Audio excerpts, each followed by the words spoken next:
Good morning, dolls, and welcome to Little Gretchen's workshop.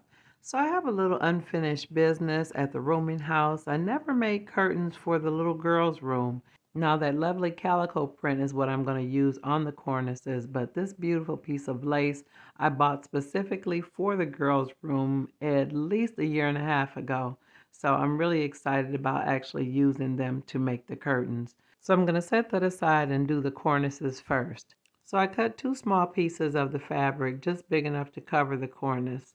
And I started my process by squeezing out a small amount of just regular Aleene's tacky glue. And I really like the Aleene's tacky glue because it dries clear and it really holds really nicely. I really like it for just about all of my fabric projects.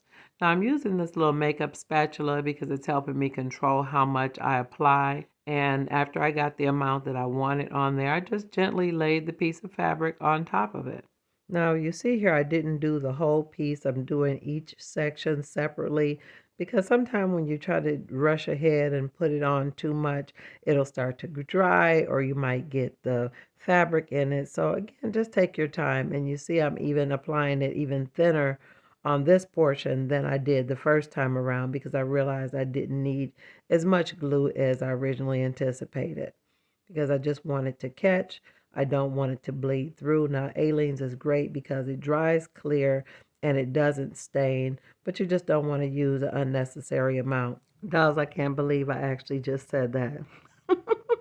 After I got the fabric to cover the entire cornice, I did go around and just rub it and smooth it down just to make sure it's a nice tight fit and that everything is laying flat and smooth with no bubbles or puckering. And there's some gentle curves around the edge of it that I really want to bring out when I add my lace and my decorations and everything. But I just really wanted to lay it really neat and smooth. I wanted the corners to be really, really smooth and sharp. Now from this angle you can see how the little cornice is made. It actually has a little small dowel that was supposed to be used as a curtain rod, but I don't use rods for my curtains. Now after the cornice fabric was nice and dry, I used my smallest scissors to trim around those curves and dips around the edge of the cornice. And I really like the beautiful design along the edge. It really looks really, really interesting, and I want to really preserve that when I finish off the rest of the curtain. So let me go ahead and trim this one up so they'll both match. Doing the same thing using my smallest scissors to go around it really, really closely and be careful not to over trim it. Now, after the cornices are installed in the little girl's room, you won't be able to see the top, but I just didn't feel right just leaving the top of it plain wood. So I'm cutting another small piece of fabric to go across the top to finish that off. So I measured a small piece, added the glue to the top in the same way. Now I did use my bigger scissors for the larger pieces of the excess, but when I went to really trim it off and make it neat, I used the smallest scissors I had so I could get all those really, really close places so I wouldn't have any of the fabric extending past the main portion of the wood. Now it's time for the fun part. Now, although this is always the fun part, doing like the extra embellishments to any project I'm working on, it's also the most difficult because sometimes I have so many ideas going through my mind, I don't know which one to pick. So I started out with two really pretty trims that I had been saving for this project. One was a really soft baby pink velvet ribbon. So I went ahead and added a really thin bead of glue using my little spatula to make sure I didn't go past that corner. And after I added the glue, I gently pressed the little velvet ribbon directly into the glue, and I wanted it to just lay nice and really neat. So doing something like this, dolls, you definitely want to take your time. And I added the glue little by little as I worked. And as I added the glue, I pressed it in. And I continued that process until I got all the way around the top part of the cornice. Now, I originally wanted to put a pink trim down around this edge, but after careful deliberation, I decided that I really didn't want to use pink in this part. I wanted to pick up some of those taupe colors, and I've had this trim at least 2 years, and I really wasn't impressed with it. It's a nice trim, but it just really never seemed to go with anything that I was working on.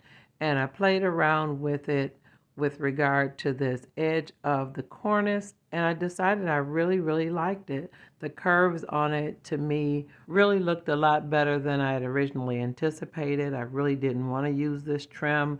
I kept digging through my bags looking for something else, but the more I played with it, the more I liked it. I had convinced myself that I wanted pink and only pink would do, but this really, to me, really brings out the shape of that edge. This is another example of how sometimes you'll play around with something that seems like an unlikely solution and you find out that it's absolutely perfect. Now, I did have to work with it a little bit to make sure there was enough glue to hold it because it was a little bit heavier than the pink velvet. But when I was finished, I really, really liked the look. So then I went on to do the second one. Now I have two lovely cornices all finished and ready for me to add curtains. Now here we're back at the sheer fabric that I had to actually be the curtains now that the cornices are done. And I love this piece of lace. It's got some beautiful embroidery at the bottom. So I'm really excited because it doesn't need any additional embellishment. And if you really look at it closely, it kind of has a taupe color to it, kind of like a tea stain look. So I think it'll look really, really nice with that trim on the cornices. And this just kind of to give you a glimpse of what I'm talking about. So let me go ahead and get them pinned and coated with my water and glue solution so I can add them in. So I'm using the exact same technique that I use with all of my curtains dowels. Now I've already added the water and glue solution. You can kind of see it there in the corner. So the shears are actually a little bit damp, and I'm pinning them to a piece of cardboard that's covered with packing tape so that it won't stick. Now I'm just using a tiny, actually this is kind of like a toothbrush or edge brush, just adding the water and dampening the fabric before I pin it to the card. Now, dolls, I have to be absolutely honest with you in this process. I really don't like using synthetic fabrics when I make my curtains, but this piece of trim or lace was so beautiful and it already had the beautiful embroidery on it. I made an exception, but I noticed that after the fabric got damp or wet, it was really super stretchy, which really made me have to really pull it a lot to get it to get into the shape that I wanted it to be in when it dried. Now that the panels are dry, I can really see how they look, and I really, really like them. And even though I didn't like the process of adding the solution to this synthetic fabric, I think the end result was really worth it. And this is how it will look when I've got it all glued inside the cornice.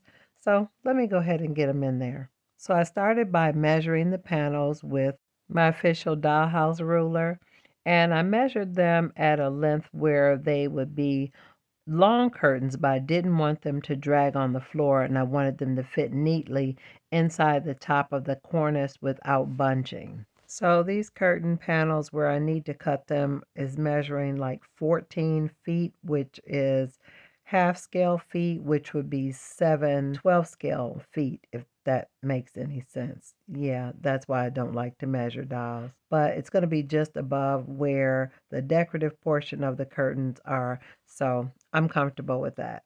Now, it actually may not be best practice to cut both panels at one time, but dolls, that's what I did because I'm already and prepared to go ahead and glue them inside the cornice. Now, dolls, for this process, I did use the just regular tacky glue. Now, I started out my glue application pretty sparingly due to my new discipline and practices and restraint. But for this project, it needed to be a little bit heavier so it could catch the synthetic fabric. In my opinion, many times synthetic fabrics don't take to the glue easily. It doesn't absorb the glue like cotton would. So you need it to be a little bit heavier so that the fibers of the synthetic fabric can actually kind of embed into the mesh or sheer type fabric. And after I placed the first panel in, I gave it a little time so it could kind of become tacky. And then I pressed it in a little bit more and added the second panel. And I went on to do the other pair the exact same way. Now I just wanted you to get another look at the underside of the cornice before I remove the actual little curtain rods. Now, dolls, I do have several different curtain videos out there in my playlist, and I will leave links in the description. But this is just one way that I did these particular ones because I wanted them to be really, really special for the little girl's room. So let's pop in the room and get them installed. Now here's the room. You can see the floor is kind of a whitewash, and I've got the lovely sort of a children's print on the wall, and there are the bare windows. So let's see what the curtains look like in the room. Dolls, I have to tell you that I am not disappointed at all.